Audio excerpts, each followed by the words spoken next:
Hey everyone, happy Friday. I hope you're all having a great day, and thanks again for tuning into Vintage Poke Openings, a YouTube channel in which we open sealed Wizards of the Coast era Pokemon products. I just want to start by saying I apologize for not posting the last 6 weeks. I kind of ran into a stressful time in life. I've been trying to find a new place to live. I've been in the middle of planning a trip to Yellowstone for my brother and 2 of our friends, which actually is taking place tonight. And I just had some unexpected expenses come up, so I couldn't justify buying any more or opening any of the sealed Wizards of the Coast product that I had on hand. So I just kind of took a break from the channel for a little bit. I hope you guys can understand that. But I have an awesome video for you today. If you are a fan of graded Wizards of the Coast era Pokemon cards, this is a video for you, because I got my PSA submission from September back in the mail. It is 12 WOTC era Pokemon cards that I've opened up on the channel, mainly last summer and last fall.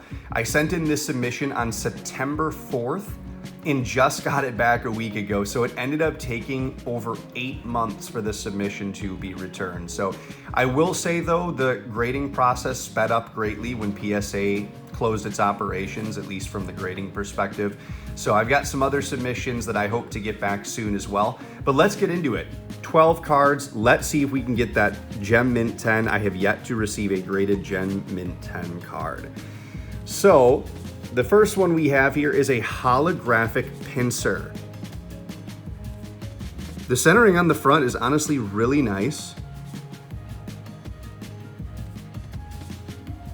I don't see any print lines to the naked eye, at least. Let's check the back.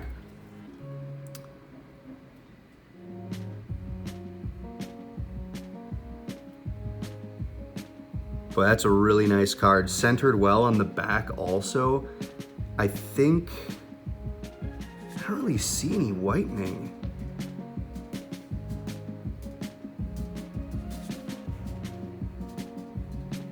Well, let's take a look. Oh, and it only got a 9. Okay, well, there must be some kind of imperfection that I didn't notice. Looking at this from afar, maybe the centering is a little bit skewed on the front, maybe not. Wow, a 9 only though. So we got a PSA 9 Pincer holographic here from the Jungle set. We'll put that off in the back. All right. And the next card that we have here is a first edition Pikachu from the Jungle set. Not a super rare card by any means. I mean, it's not a holographic, but I submitted this because if you can get a PSA 10 first edition Pikachu from Jungle, it is a very valuable card. Just looking at it on the front here, the centering looks really good. I don't see any visible whitening. And looking at it from the back, looks like maybe there's a little white nick up at the top right. Don't really see anything there. Centering is a little bit off left to right. You can see the right-hand side's a little bit thicker. Well, let's take a look. Wow, only an 8, okay. I was hoping this would get a 9 at least. I'll be honest, PSA is aware of like what cards are more valuable than others, and I think when it comes to a card like this, where in a 10 it's like $500, I genuinely think they grade a little bit harder because they don't want to just be handing out 9s and 10s left and right. So yeah, kind of surprised about this one, not gonna lie. The last two look, I mean, there's a little bit of wear maybe there. It's really hard to tell, but yeah, so only an 8 on that first edition PSA 10 Pikachu. All right, next we have Blank's Chansey. So this is a card that is unique to Gym Challenge on the Japanese side, so that would be Gym 2. And this is a card in which, I mean, I don't really know what they expected you to do with it, but it has a blank name up at the top left-hand corner of the screen. So you could essentially like write your own name in, like John's Chansey or whatever you wanted to do. So this card I don't expect to get a 10. You can see the centering is off on the front. And a little bit off on the back as well. Don't really see any whitening though. You really don't run into that with Japanese cards. Oh, and this one got an 8 also, okay. Now keep in mind, all of these cards are pack fresh, so, well, excuse me, one is not, and I'll point that one out when we get to it, but kind of surprised that one didn't get a 9. I mean, the centering, I didn't know that centering could knock you 2 notches down. I guess if the centering was horrendous. But other than that, it was a fine card. All right, let's see what we have here next. All right, so first edition PSA, or first edition Eevee from the Jungle set, I should say. And this is another one where in a PSA 10, it is a lot of money, even though it's not that rare of a card overall. So it looks like maybe a nick up at the top left-hand corner there. Centering is a little bit off left to right. I think that this probably will get a 9. Looking at the back, centering's pretty good. And I'm sorry, I apologize for the glare. I don't really see anything too crazy. All right, and a 9. Probably what I expected there. So that one has pretty good value in a 9, a lot of value in a 10, however. I think Eevee in a 10 for first edition from Jungle is about $300, $400 maybe, at least the last time I looked. All right, what do we have next? Oh, okay. So we have a holographic Ditto. If you guys remember, I pulled this from a Fossil booster pack in a video last summer. And this card honestly is really nice. Off a little bit on the centering left to right, as you can see.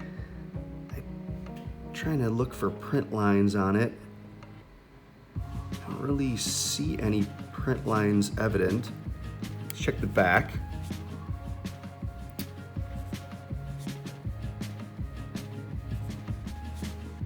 Nice centering on the back as well. Let's see what we got. And a 9, okay. Well, still searching for that first PSA 10 card, but I'll take a 9. That's a really good score still. I mean, 9s now compared to 9s a few years ago, I mean, you can have some really strong 9s that don't get a 10, whereas back in the day with PSA, they probably would have given it a 10, just because the grading standard has gotten so much harder since everyone's been submitting their cards during the pandemic and whatnot.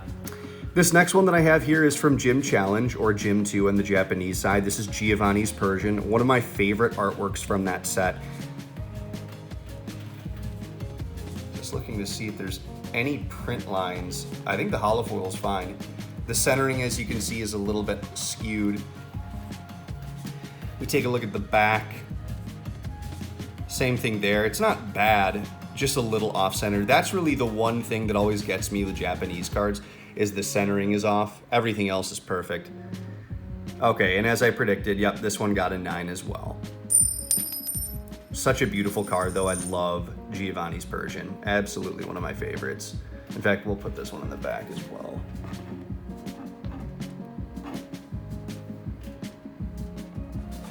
All right. So the next one we have here is a holographic Tyranitar from Japanese Neo Discovery. One of the better cards in the set.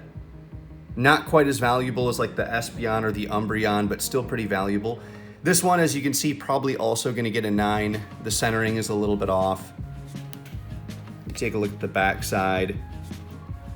Actually, centering, yeah, no, it is off a little bit. I was going to say it looked pretty good up at the top right, but then if you look at the bottom right, it's pretty skewed, actually. So I'm going to say 9 for this one. And I'm correct. Yep, a 9. I just love how the card is black, though. That dark coloring for the dark type Pokemon. I guess he's technically not a dark Pokemon, but I think he's dragon primarily, but I really like the design of that card. Now, this one is very unique. This is the only first edition Shadowless card I have in my collection. And I actually bought this card from a card shop prior to the pandemic in January of 2020, I believe it was. Maybe even December of 2019. I can't remember exactly. But I got this holographic Shadowless Machamp for $4. Now, it's not in perfect shape. If I bring the holofoil close to the camera, you might be able to see there's some scratches on the holofoil. The centering's pretty good, but there is some wear and tear on the corners. I think you'll see it more on the back. So yeah, you can see there's just little nicks kind of peppering the side. Here it actually looks pretty rough. You can see it's a little chewed up on the left. I don't even really know what PSA would give something like this. I'm gonna say it's a PSA 5. Oh wow, a 7, that's awesome. That's way better than I thought this card was gonna get. I mean, this in a PSA 10 is really valuable. Even in a 9, it's pretty good. It's probably nothing crazy, but still, I mean, this is probably like $100. And I mean, I paid $4 to buy it, $20 to grade it. So that's actually pretty good value for what I bought. So that is the only Shadowless card I have in my collection as of now. All right, our next card is going to be a base set Dratini. Now, some of you might be wondering, well, why did you get this graded? Well, Dratini is one of my favorite cards from the base set. I love the artwork, and honestly, I looked at this card so many times, and I just felt like it was a perfect card. Like, if you look at the front, the centering is legitimately flawless, and if you look at the back, it's the same thing. No whitening, centering is flawless, and I just said to myself, if this isn't a 10, I don't know what is. So if we take a look at the score, and there it is, my first ever Gem Mint 10. So not on the most valuable card by any means. I think a PSA 10 Dratini is like a little over $100, but it's just awesome to say I finally have my first ever Gem Mint 10 that I pulled pack fresh. I believe I pulled this out of the base set 2-player starter deck way back last summer, and I just think it's a beautiful card. So it's not a holo, but I am going to put it up in the back here because that is my first ever Gem Mint 10.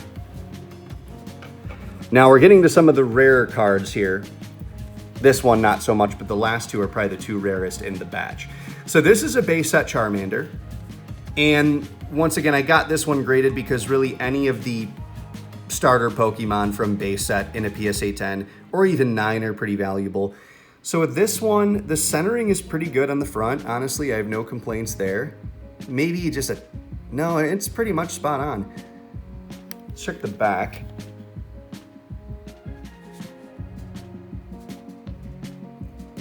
Really nice centering, very little whitening. I think this is gonna follow suit with the Dratini and pull a 10 as well.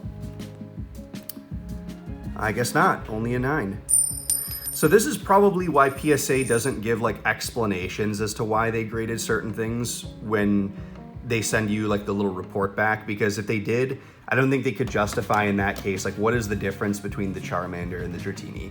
I mean, if you really take a look at those close up, they look almost the same in terms of condition. I would say if you're gonna give one 10, the other one should be a 10 as well. But once again, Charmander in a PSA 10 is a pretty valuable card. I think they're gonna grade that card harder than they would a Dratini.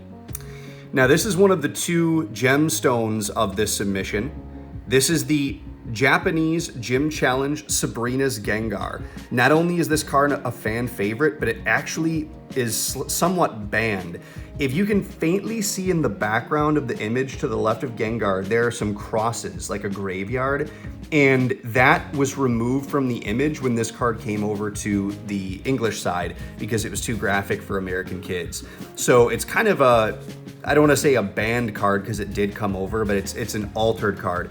So that ups its value, and Gengar is one of the more popular Pokemon, obviously. It's a beautiful holo. Between the centering on the front and the back, I'd say it's probably a 9. Yep, and it is a mint 9. So that's a really, really nice card. I'm gonna put that one in the back as well.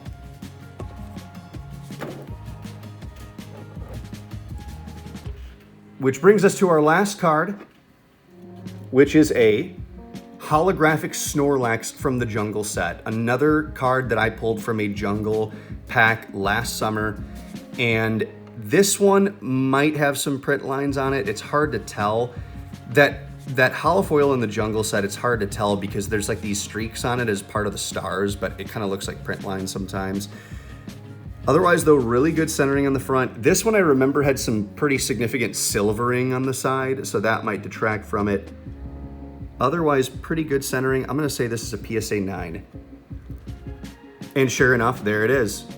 PSA 9 Holo Snorlax. So this one in a 10 is a big time heavy hitter. We're talking like over $2,000 in a 10. I didn't expect it to get a 10, but that would have been really nice. It's still about 400 in a 9. So ultimately, thank you guys for sticking with my channel. I know I spent a little bit of time on a break here, so I appreciate you coming back and watching my video. If you're interested in any of these cards and you would like to buy one, feel free to send me an email to vintagepokeopenings@gmail.com and I'll consider your offer. Otherwise, thanks again for tuning in. Hopefully you guys enjoyed this video, and I'll be coming back with some vintage openings in the near future. Have a good rest of your Friday and enjoy your weekend.